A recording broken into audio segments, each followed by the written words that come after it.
సరైన ప్రాపర్టీని ఎంచుకోవడంలో తికమక పడుతున్నారా? ఇక ఆ కన్ఫ్యూజన్ వద్దు. అపార్ట్మెంట్లు, విల్లాలు, ప్లాట్లు మీకు కావలసినవన్నీ ఒకే చోట.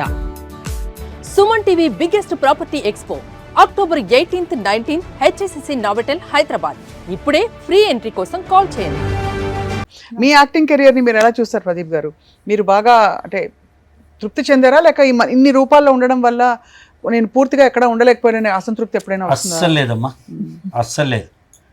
బేసిక్గా నాకు యాక్టర్ అంటేనే ఇవాళకి కూడా మర్చిపోలేని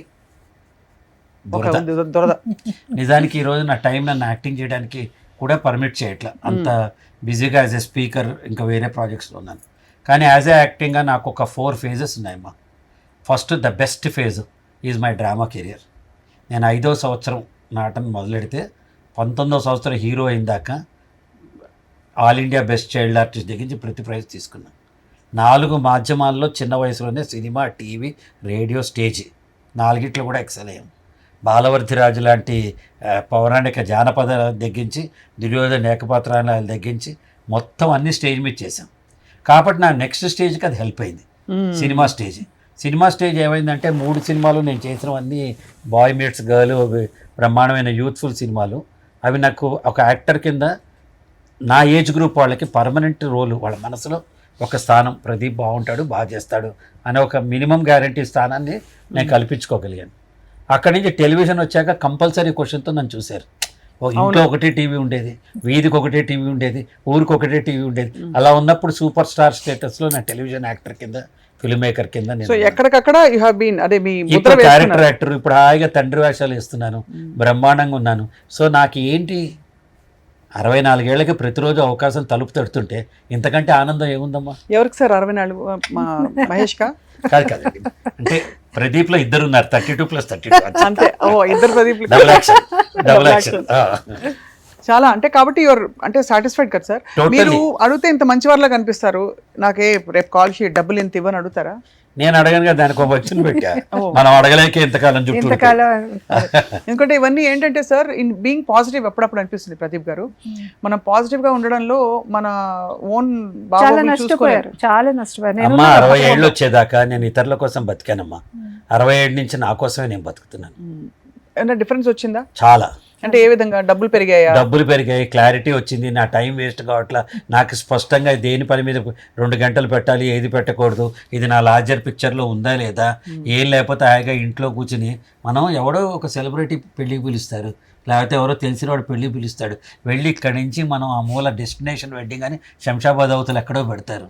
మనం ఇక్కడి నుంచి ట్రాఫిక్లో 3 గంటలు పడి అక్కడ వెళ్ళి అక్కడ లైన్లో నుంచి ఈ మధ్య కొత్తగా బౌన్సర్లను పెడుతున్నారు. ఏంటి, పెళ్లి పిలిచిన వాళ్ళు గెస్ట్ కదా, వాడిని ఆపడానికి ఒక బౌన్సర్. ఎందుకు పిలిచావో నాకు అర్థం కావట్లే. ఈ దిక్కుమాల రాజకీయం ఎట్ట తగలైందంటే మొత్తం ఈ పెళ్ళిళ్ళకి కూడా అదో అరే పెళ్ళికి వచ్చారమ్మా, వాడు డబ్బులున్న వాడైనా లేకపోయినా, నీ ఆఫీస్లో పనిచేసేవాడైనా, నీ డ్రైవర్ అయినా నువ్వు పిలిస్తే వచ్చాడు కదా, అక్కడ బౌన్సర్లు పెడతారు. ఆ బౌన్సర్లు ఆపినంతకాలం ఆగి వెళ్ళి వాడిని చూసుకుని మనం ఏదో బొకే ఇచ్చి వాడు పెట్టే తిండి waste of money. Wishing the function all success అని ఒక వాట్సాప్ పంపి లుంగి కూడా కట్టుకుని భార్యతో అంతాక్షరు ప్యాకాడో ఆడుకుంటే ఎంత హాయిగా ఉంటుంది. ఇది కదా మేము వినడానికి ఎందుకు ఎవరి కోసం చాలా మంది 90% మంది పెళ్లికి వెళ్ళట్లేదు. ఏం చేస్తారు చెప్తామా? పెళ్లి పిలిచేవాళ్ళు వాళ్ళ ఫోన్ లిస్ట్లో చూసో, మూవీ ఆర్టిస్ట్ అసోసియేషన్ లిస్ట్లో చూసో, టెలివిజన్ ఆర్టిస్ట్ లిస్ట్లో చూసో, అర్రే వీడు ఉన్నాడు కదా నువ్వు కార్డు పోస్ట్ చేస్తావు.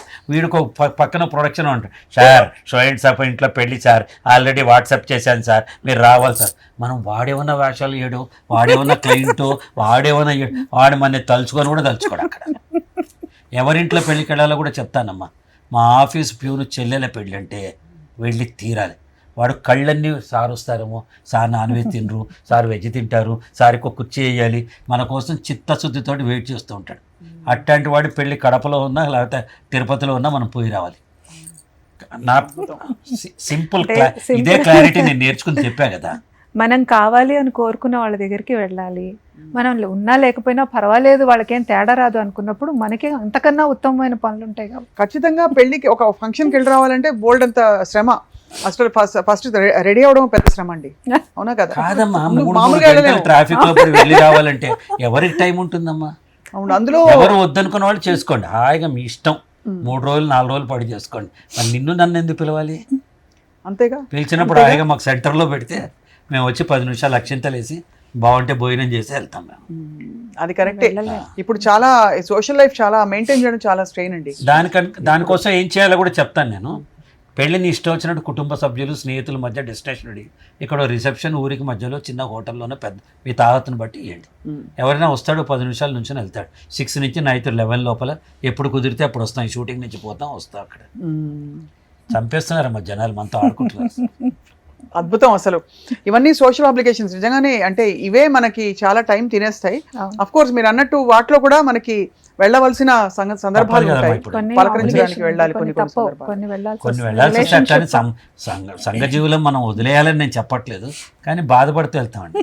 వాడి పెళ్ళికి వాడిని నవ్వుతూ వెళ్ళాలి తప్ప తిట్టుకుంటూ వెళ్తే దిక్కుమాల పెళ్ళి, దిక్కుమాల దూరం, ఈ పెళ్లి కొడుకు తెలుసు లేకపోతే వెళ్ళేవాడిని కాదు, వీడు నా క్లయింట్ వెళ్ళి ఈ తిట్లతోనే మనం వెళ్ళేది.